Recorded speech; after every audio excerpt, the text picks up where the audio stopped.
So by popular demand, this will be my response to Anita Sarkeesian, i.e. Feminist Frequency's, latest video, which addresses the damsel in distress trope in video games. Seeing as this is a 20-minute long video, I don't think I'll be able to address every single point in Sarkeesian's video. However, I think I can manage to at least touch on the most important points that she wants people to take away from her video. Now, if you feel that I've missed any points, or if I haven't addressed certain points adequately enough, feel free to let me know in the comments section. As for now, the link to the video will be in the description down below. The main point Sarkeesian tries to draw from her video, at least from what I saw, was that women are being portrayed very negatively in video games, and often in a damsel in distress role where they are used as a plot device only for the purposes of furthering the plot of the male protagonist in the video game in question. And Sarkeesian views this as a form of objectification for women, where they are portrayed as weak and helpless, and requiring of their male counterparts to help them out. Let's take two of the more famous supposed damsels in distress and examine them. Princess Peach from the Mario franchise and Princess Zelda from the Legend of Zelda franchise. Even though these two princesses often get themselves captured by the enemy and the male protagonist has to go save them, I wouldn't say that that is the only reason that they exist in the game. In fact, I think it goes a little deeper than that, because without Princess Peach, Mushroom Kingdom is in ruin, and without Princess Zelda, the whole of Hyrule falls into chaos. They don't just represent people that need to be saved because they're too weak to save themselves. They represent political stability. They represent a symbol, a figurehead for their country, a symbol not of weakness, but of strength. And you know what? The feminazis are gonna all try and rip me a new asshole when I say this, but I actually don't see anything wrong with the damsel in distress trope, especially within video games. Sarkeesian and other feminists will only see Princess Peach and Zelda as a result of what happens to them, i.e. getting captured by Bowser or Ganon and being helpless and requiring their male protagonist to save them. But you know what? That's not a bad thing.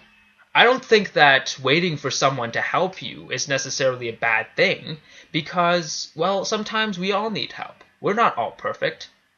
Sure, you can be a strong, empowered feminist, but you know what? At the end of the day, you're just human. Just like these two princesses. And you know what? Sometimes you need help, and it's okay to ask for help. And it's not like the male protagonist usually gets a lot when they save the female damsel in distress. Let's take one of my favorite games, and one of the most beloved games in the Zelda franchise, Ocarina of Time.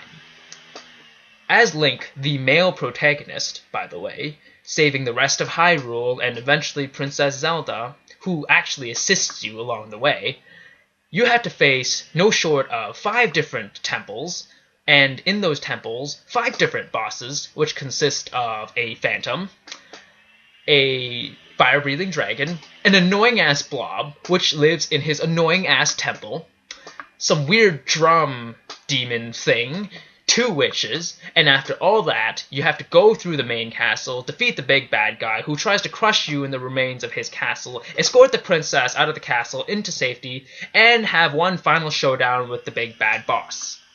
And after all that crap you have to go through just to save the princess and the rest of Hyrule, what reward do you get? You get sent back in time 7 years so you can live out the rest of your childhood.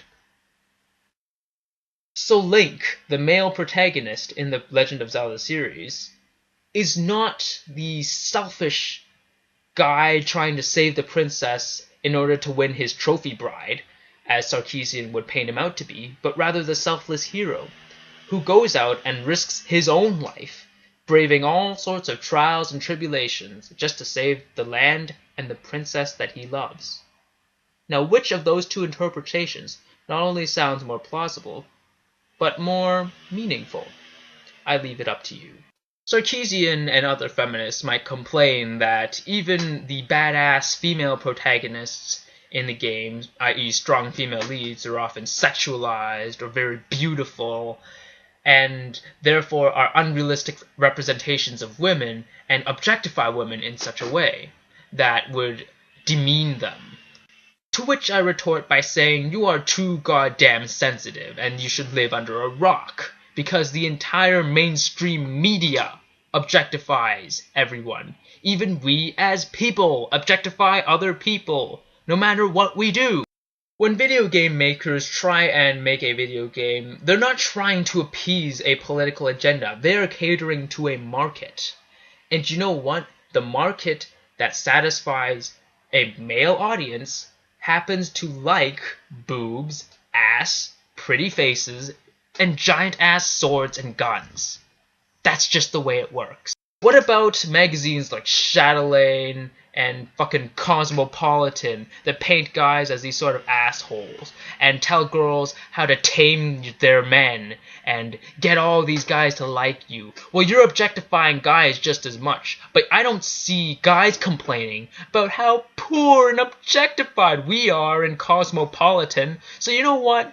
If you can have your fun, we can too. Now, speaking directly to my audience, as a male gamer who does play a fair amount of games, not only on Xbox and PS3, but especially online, I don't view women like objects or trophies to be won. In fact, a lot of the characters I play in some of the games are very strong female leads. For example, I currently right now play a game called League of Legends. I'm horrible at it, but the point is, I play this game, and there are over 100 characters you can choose from. A lot of them are women, and a lot of those women are portrayed in a very sexualized way. But you know what? When it comes down to it, I don't choose a character because I think they're sexualized and I want to use them because of that. I play a character because I think they're good, or I think that maybe I can make good use of them in a team fight. League of Legends is the perfect example for me to outline why Sarkeesian's final point is so flawed. And she states that the gaming industry has always been a male-oriented sort of recreation, and that we've just tried to shut out women and girls from playing video games to preserve the status quo. Well, I'm sure some of the people think that way, but I certainly don't. When I'm in League of Legends and I jump into queue with 4 other people, I don't care if the other 4 people on my team are men or women. As long as they play in a very skilled way, as long as they are willing to work together, do what they're told, and essentially win me the game, I really couldn't give a fuck. And if any other feminist wants to draw attention to how there are so many trolls in the gaming community who are like, bitch, go back to the kitchen, or bitch, make me a sandwich, you know what? That's life, okay? You get made fun of just because you're a woman. I get made fun of because I'm Chinese. Tough shit. If you can't take that, if that's the only thing scaring you from playing a video game, then you really need to get a thicker skin. Honestly, it's feminists like Sarkeesian that really tick me off, because they look at something that they perceive to be primarily male-dominated, and they go, why can't we have that? And yet, when we point out the obvious hypocrisy, like, well, look how guys are portrayed as idiots in video games sometime, and yet when women act like damsels in distress, oh, well, suddenly that's very offensive and demeaning to women. And I've never gotten a response from that. I've never gotten a clear response from a feminist at this obvious double standard. And yet they act like they're fucking moral police. Like they've got these towering morals that somehow transcend everyone else. And everyone who doesn't agree with them either just wants to silence them, or they're just brainwashed by the patriarchy. And lest Sarkeesian and her feminazi supporters try and accuse me of silencing feminist opinions and standing up for the patriarchy, let me remind you that comments and ratings have always been open on my channel. Video responses have always been welcome. Sarkeesian, on the other hand, has disabled ratings and comments and video responses on not only that video, but a lot of videos that she's done. So who's the one silencing dissent now? May the truth always be heard.